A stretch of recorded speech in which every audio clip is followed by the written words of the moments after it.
안녕하세요 여러분. 길 위의 제자들 김도일 선교사입니다. 겨울이 제법 겨울다워졌는데요. 체온을 잘 유지하시기 바랍니다. 체온이 1도 떨어지면 면역력이 5배에서 6배가 낮아진다고 합니다. 감기 드시니까 체온을 잘 유지하시길 바라고요. 오늘은 우리는 왜 변하지 않나, 오랫동안 말씀을 충분히 듣고 믿어왔는데 왜 우리는 더 이상 성장하지 않는가 하는 겁니다.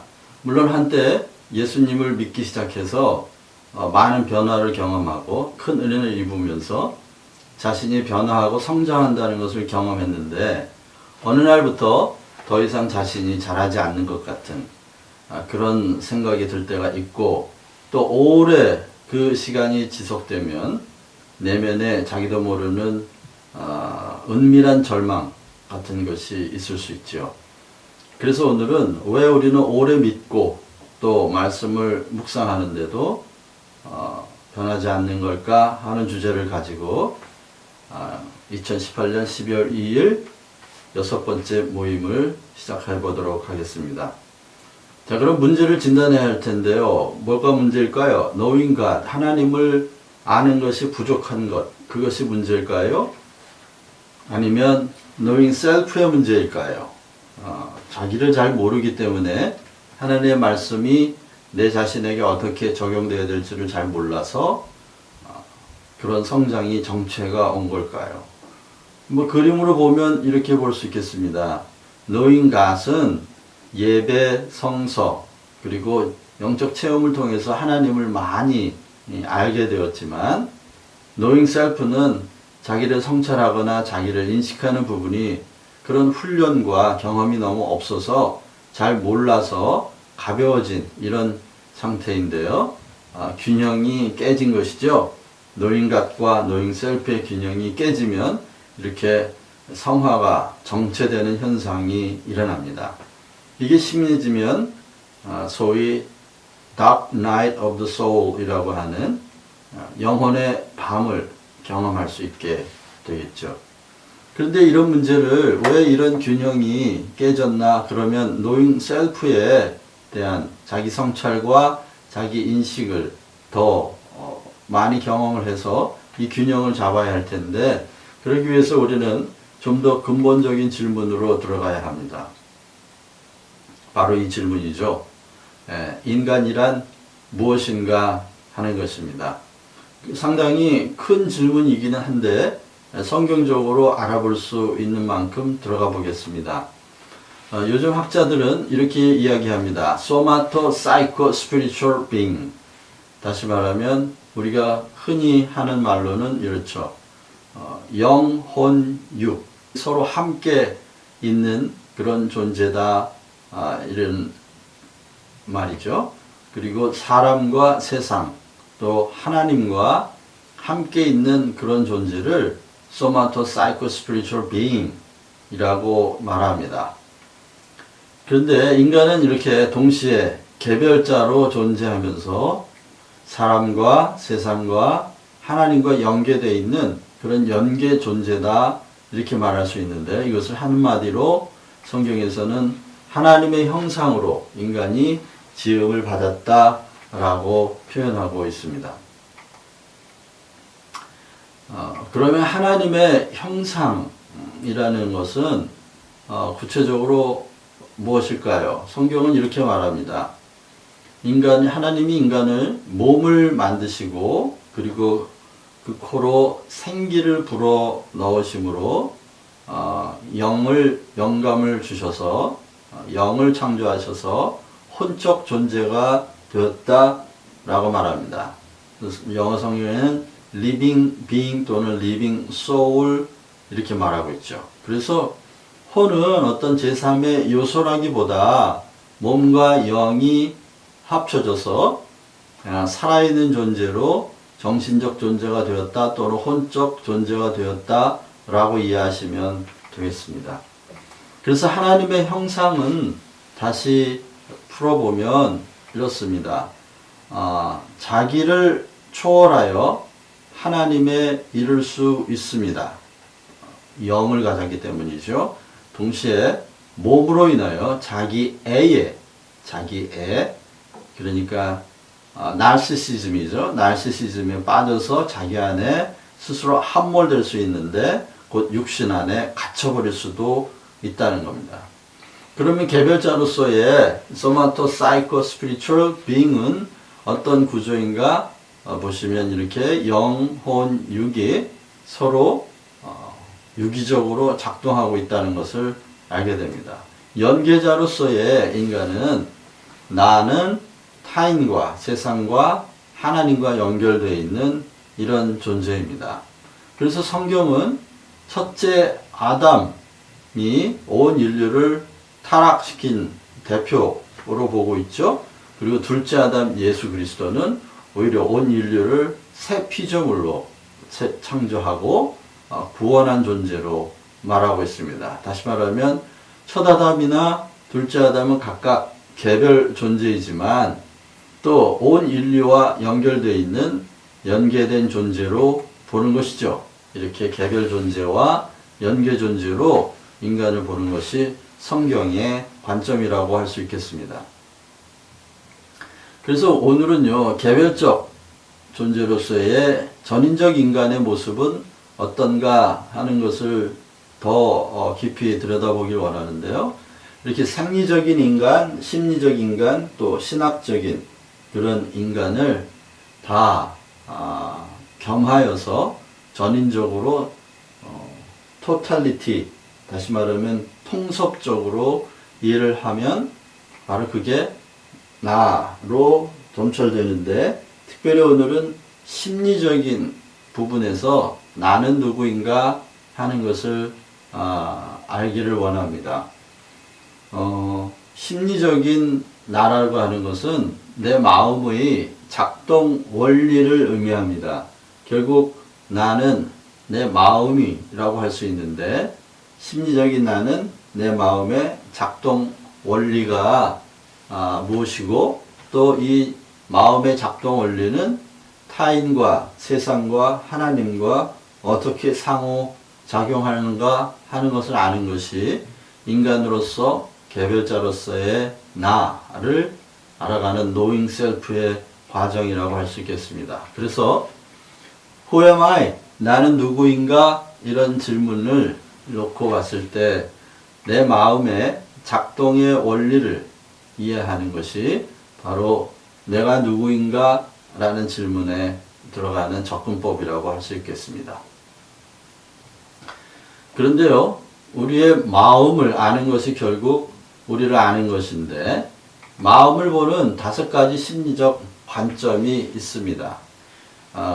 거기에는 성격 심리, 발달 심리, 사회 심리, 문화 심리, 그리고 종교 심리, 이렇게 5가지 심리적 관점을 가지고 나를 이해하고 알아가야만 합니다.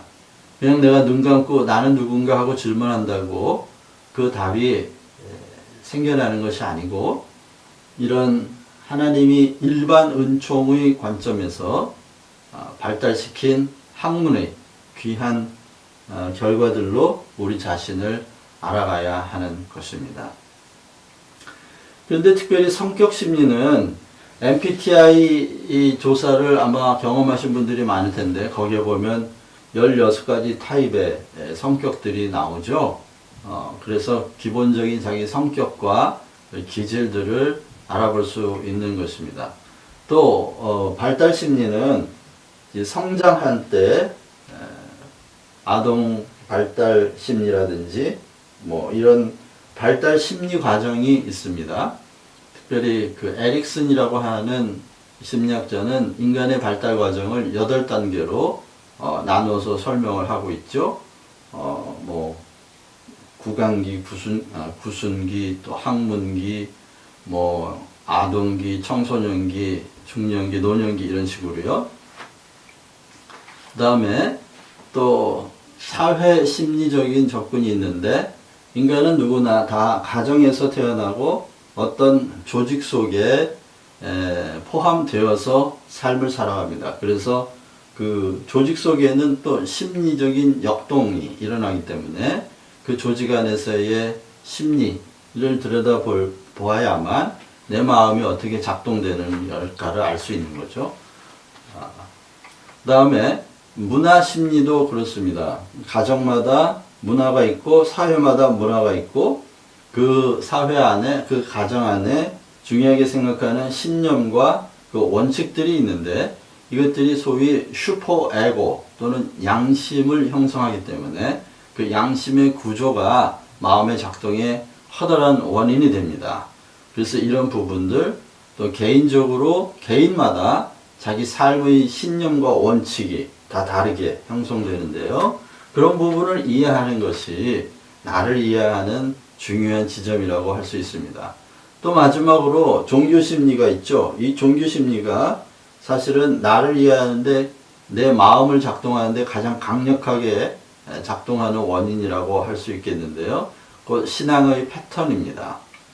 다시 말해 우리가 다 똑같은 하나님을 믿는 것 같아도 사실은 자기가 믿고 싶은 하나님 또는 경험한 은혜 받은 하나님 그리고 성경이 말하는 신학적인 하나님이 있는데요. 이게 다 똑같지 않습니다. 자기의 개인적인 경험에 따라 믿고 싶은 하나님이 다르고 또 생각하는 하나님의 이미지도 다 다릅니다. 그리고 경험한 하나님도 다 다르기 때문에 말하자면 어떤 분이 그런 표현을 했는데요. 우리가 믿는 하나님은 다 칵테일 하나님이다 라고 말합니다. 그게 팩트죠. 사실은 그 말이 정확하게 맞습니다. 그래서 내가 가지고 있는 하나님의 이미지와 경험된 하나님 또 믿고 싶은 하나님이 각각 어떤 이미지를 가지고 있는지를 알아보는 일 그리고 그 이미지들이 내 마음을 어떻게 작동하는가를 알아보는 이렇게 통섭적인 마음을 바라보는 통합적인 관점으로 우리 자신을 알아가야 한다는 것이 바로 최근의 정설입니다. 어렵죠? 쉽지 않습니다. 쉽지 않습니다. 그래서 인간을 이해하는 것, 특히 나를 이해하는 것은 거의 내가 하나님을 이해하는 수준과 맞먹는다고 할 만큼 어렵습니다. 그리고 또 하나는 모든 마음엔 문제가 있습니다. 우리가 완전한 존재가 아니고 몸이라고 하는 한계를 가지고 있기 때문에 인간의 마음은 완전하지 않고 더구나 지난 시간에 다루었던 인간의 죄 문제 때문에 모든 마음엔 문제가 있습니다. 그래서 내가 내 마음의 작동을 알아가면서 나를 알아갈 때 우리 마음을 진단해야 하는데요. 그냥 나는 내 문제는 내가 잘 알아. 그런 분들도 계십니다만은 사실 그렇게 쉽사리 알 수 있는 것은 아닙니다. 오히려 자기 문제를 자기가 가장 모른다고 하는 데에 인간의 문제가 도사리고 있는 거죠. 그래서 마음을 진단해야 하는데 마음은 크게 진단하는 마음속의 문제의 6가지 원인이 있다고 유명한 레리 크랩이라고 하는 심리학자이면서 훌륭한 그리스도인이 이야기했는데 우리나라에도 그분의 책이 10여 권 나와 있죠.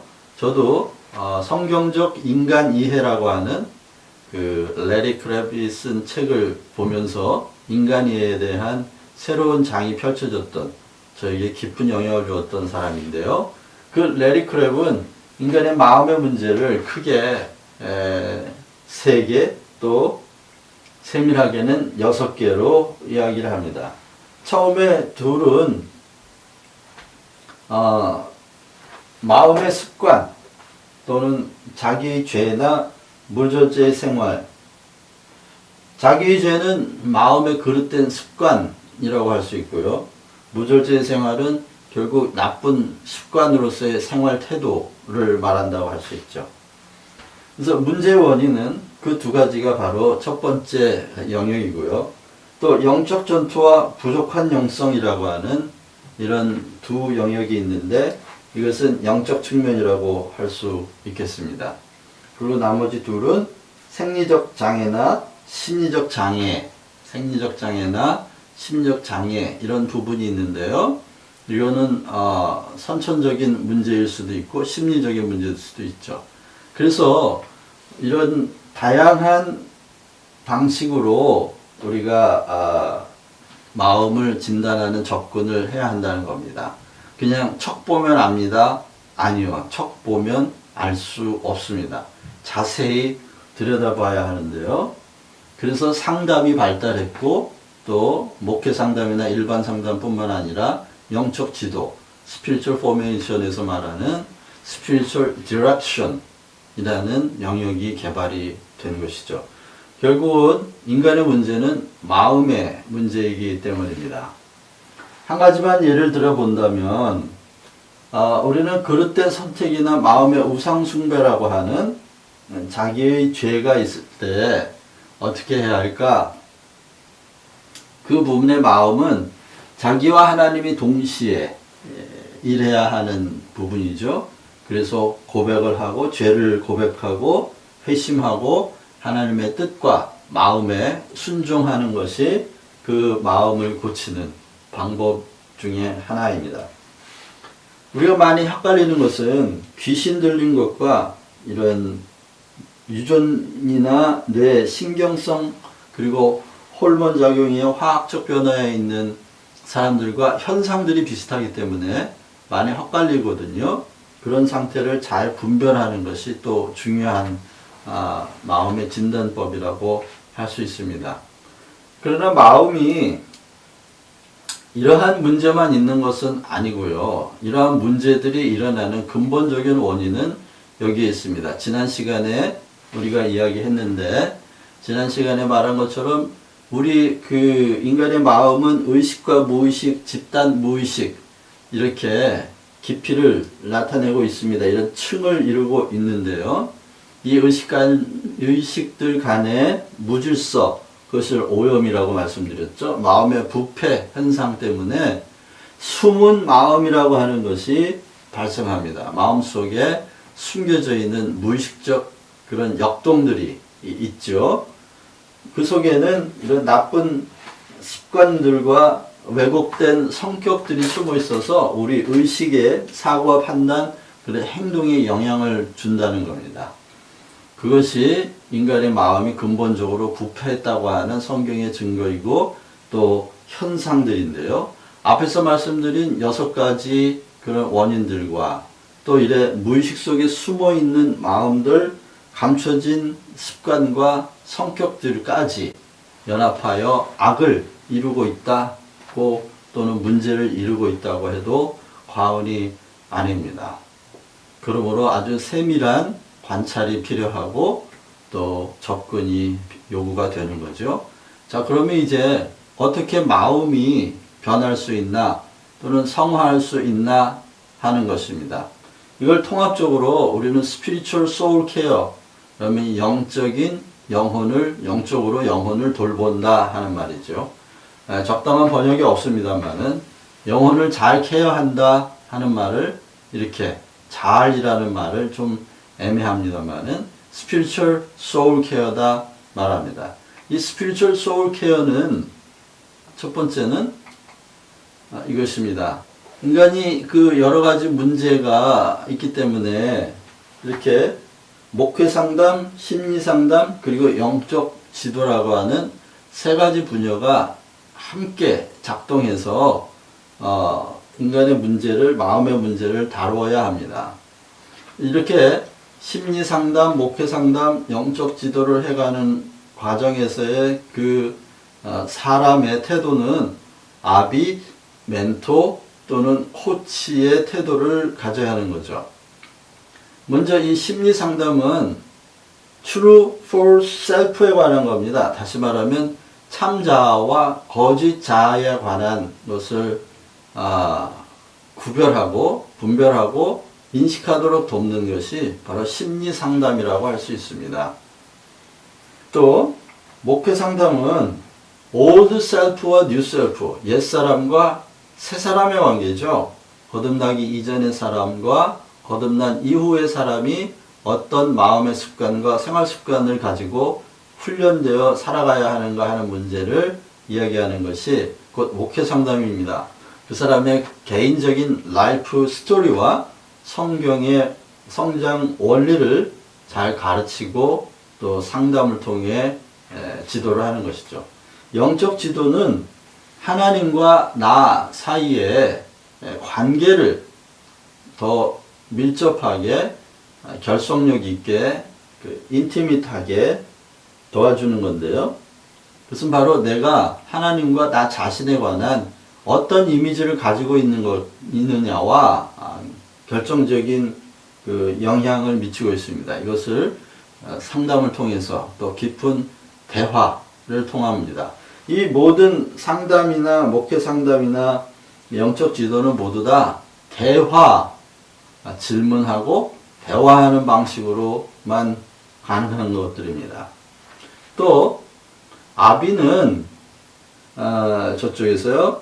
아비는 산파 역할을 하는 겁니다. 다시 말하면 거짓자와 참자가 이렇게 거짓자는 참자 앞에서 가면 역할을 하고 참자는 가면 뒤에 숨어 있는데 그 숨어 있는 참자를 밖으로 나오도록 도와주는 역할을 하는 것이 산파, 곧 아비의 역할입니다. 생명을 낳는 거죠. 멘토는 그렇게 새로 거듭나서 태어난 그리스도인들에게 영적인 모델로서 존경을 받으며 그들의 영적 자아상을 키워가도록 돕는 사람입니다.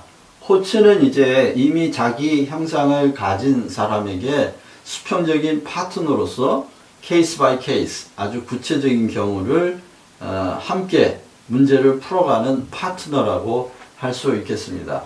그런데 이런 스피리추얼 소울 케어 또는 영적인 영혼을 돌봄 이것의 궁극적인 목표는 그리스도와 연합하는 것이죠.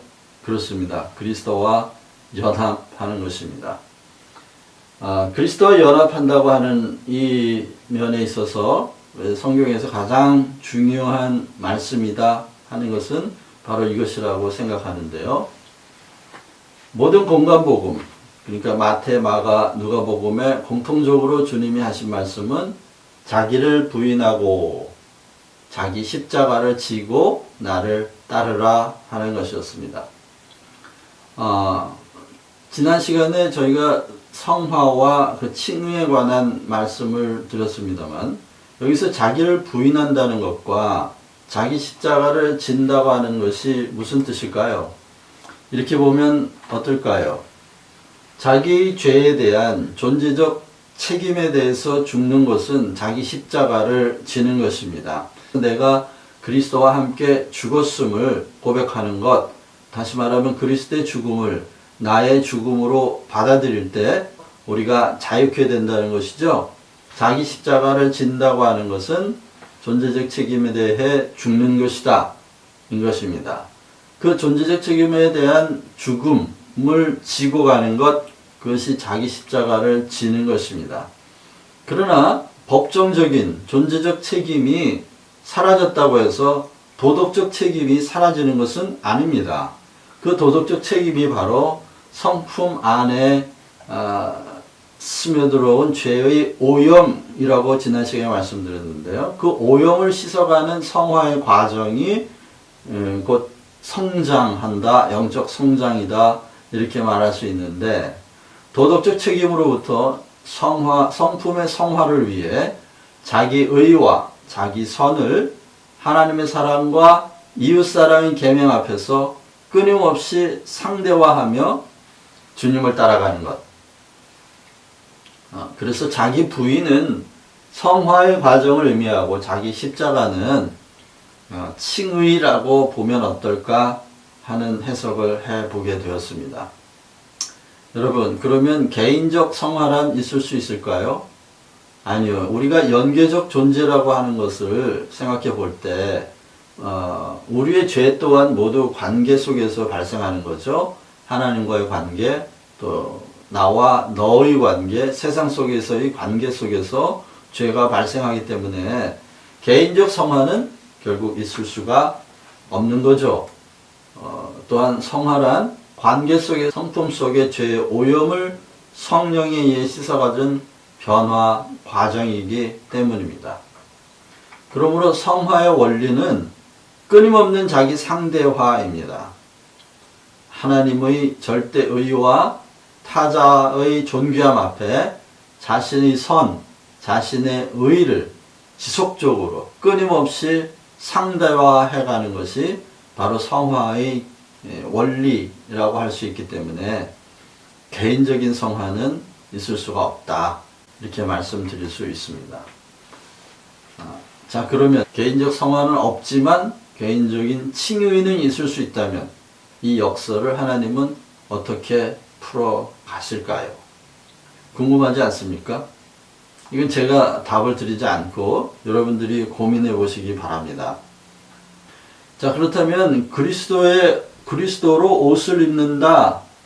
사실은 이 질문에 대답하기 위해서 지금까지 서론이었다고 해도 과언이 아닙니다.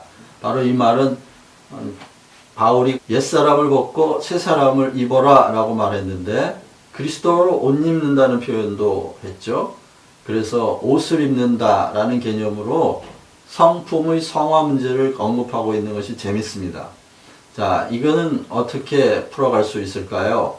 그것은 다음 시간으로 넘겨놓겠습니다. 오늘 여러분, 우리는 왜 변하지 않는 걸까? 아직도 이 질문이 다 해결된 것은 아닙니다. 그래서 저희들은 매 주일 저녁 7시에서 9시 한남 아이파크 지하 1층 용산구 사회적 기업 지원센터 교육장에서 모입니다. 여러분 궁금하시고 대화하시길 원하시면 찾아오셔서 여러분의 생각을 나누어 주시고 그렇게 빛과 빛이 연합했을 때 점점 더 우리의 진리 의식은 투명해질 거라고 믿습니다. 여러분 감사합니다. 기도하며 기다리겠습니다.